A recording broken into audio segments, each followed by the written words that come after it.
Book 2, Lesson 19, page 16. Focus, simple present, adverbs of frequency, how often. Grammatical preview, simple present. Veja, o presente simples estudado nessa lição vai transmitir 3 ideias básicas que você vê aqui na página 16. As ideias de hábito, exemplo, she has breakfast at 8 a.m. Ela toma café da manhã às 8 da manhã. Repeated actions, ações repetidas. They go to Fortaleza every year. Eles vão para Fortaleza todos os anos.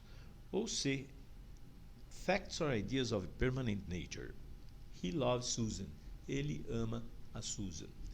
Então, o tempo todo, dormindo ou acordado, ele ama a Susan. São essas as ideias do simple present. Nós vamos então passar a ver agora como é que a gente faz os mecanismos de interrogação, de negação e as próprias sentenças afirmativas que já demos alguns exemplos.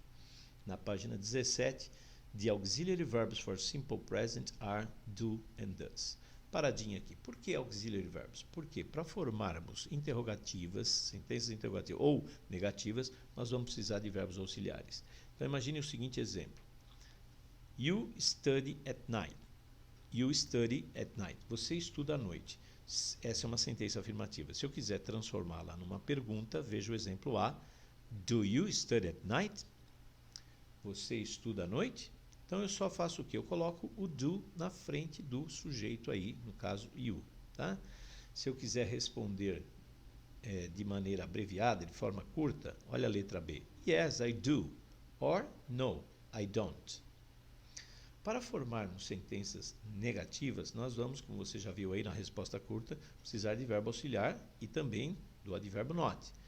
Então, neste nosso exemplo inicial, do you study at night? No, I don't. I don't study at night.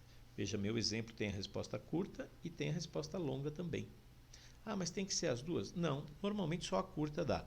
E se eu quiser pôr só a resposta longa, I don't study at night? Pode, sem problema. Na letra C, nós vamos ver um detalhe importante.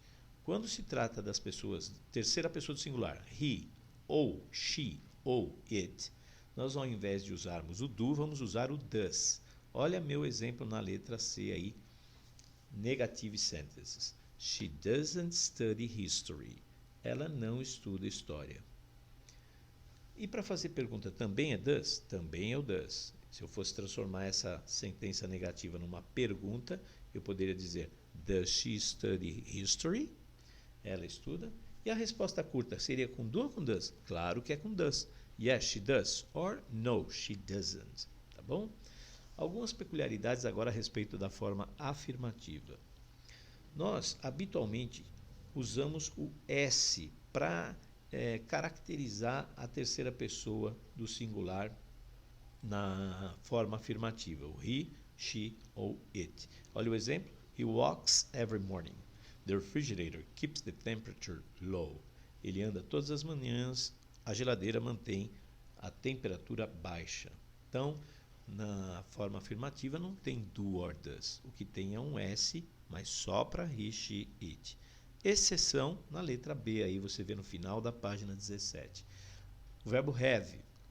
I have, you have, he has. Então, quando chega na terceira pessoa, muda para has. Ok? Se eu fosse transformar esse exemplo, she has 2 sisters. Então, forma afirmativa. Na negativa vai ficar she does not. She doesn't have 2 sisters. Veja que quando eu coloco does, o has deixa de existir, volta a ser have. E na pergunta, mais um does. Does she have 2 sisters? Então, colocou o verbo auxiliar, o verbo principal volta para o original, sempre, tá? Página 18, nós vamos falar um pouquinho mais sobre essa questão do S colocado para a forma afirmativa. Alguns verbos têm uma terminação de acordo com a letra C, aí você vê S, SS, CH, X, Z. Esses verbos, nós ao invés de colocarmos só o S, nós vamos colocar ES. Então, fica I pass, he passes. I catch, he catches.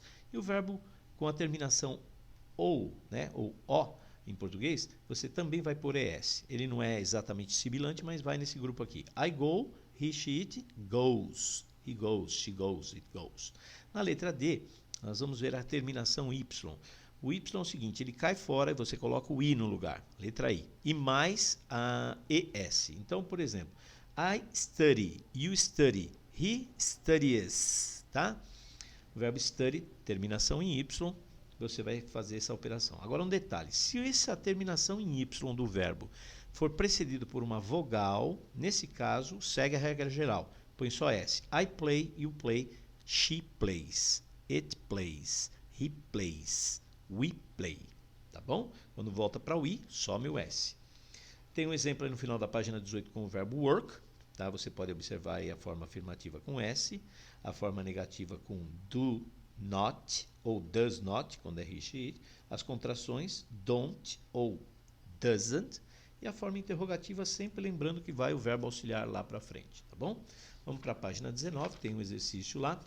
Mude para a terceira pessoa. Change it to the third person. Follow the examples. Veja o exemplo número 1. I like to study English. She likes to study English. Então, nós transformamos de primeira pessoa, do singular, para a terceira, porque era o que estava em parênteses. No exemplo número 2, tem he em parênteses. Então, eu vou transformar de I don't work on Sundays. He doesn't work on Sundays. Tá bom? Olha aí as sentenças seguintes, desde a letra A até G. Considere que está em parênteses, porque você vai começar a sentença com esta palavra em parênteses. Pode ser um pronome, pode ser um nome, como na letra C, Laura. E vai fazer a conjugação verbal adequada com o sujeito. Ok? Vamos para a página 20, pedindo que você change from affirmative to interrogative form. Mude aí da forma afirmativa para interrogativa, siga o exemplo. He likes to play truco every Saturday. Ele gosta de jogar truco every Saturday. Como é que fica na pergunta? Does he like to play truco every Saturday? Ele gosta? Então, se for com he, você vai pôr does para fazer a pergunta lá na frente. Se for com outro tipo de pessoa que não é he, nem she e nem it, se for we, they, I, aí vai colocar o do, tá bom? Da letra A até a letra F. Vamos para o segundo tema desta lição, que está na página 21, fala de advérbios de frequência. Veja, advérbio. Esse ad vem de adicionar. Então, um advérbio é uma palavrinha que adiciona informação ao verbo. Olha o exemplo aí em cima. We usually eat pizza. Eu poderia tirar esse usually e dizer assim, ó, we eat pizza, nós comemos pizza, mas você não saberia com qual frequência. Quando eu falo assim, ó, we usually eat pizza, quer dizer que nós frequentemente comemos pizza. Nós normalmente comemos pizza. Mas como é que fica essa frequência em termos de percentual? Tem um quadro aí logo abaixo, advérbios de frequência. Se a frequência for total, 100%, você vai usar always. Então, se uma pessoa dizer assim, ó, we always eat pizza, nós sempre comemos pizza. O camarada não come nada mais, só come pizza. Claro que é forma, né, forçando aqui um pouquinho, mas a maioria das vezes. E se for nunca, o camarada nunca come pizza. We never eat pizza. Então, o never é 0%. No meio, 50%. Often. Tá vendo aí? Não pronuncio o T, 50%. We often eat pizza. O usually nós já vimos, 90%, que está lá no exemplo. Tem também o sometimes, que é 25%. We sometimes, às vezes. We sometimes eat pizza. E tem também o raramente, we seldom eat pizza, 10%, tá? Então, vai lá para a página 22 e vamos ver o último tema, que é o how often, para que a gente possa praticar junto com esses advérbios aí. How often é uma maneira de perguntar qual é a frequência. Essa é a forma popular. Exemplo, how often do you eat macaroni? Ou seja, com qual frequência você come macarrão?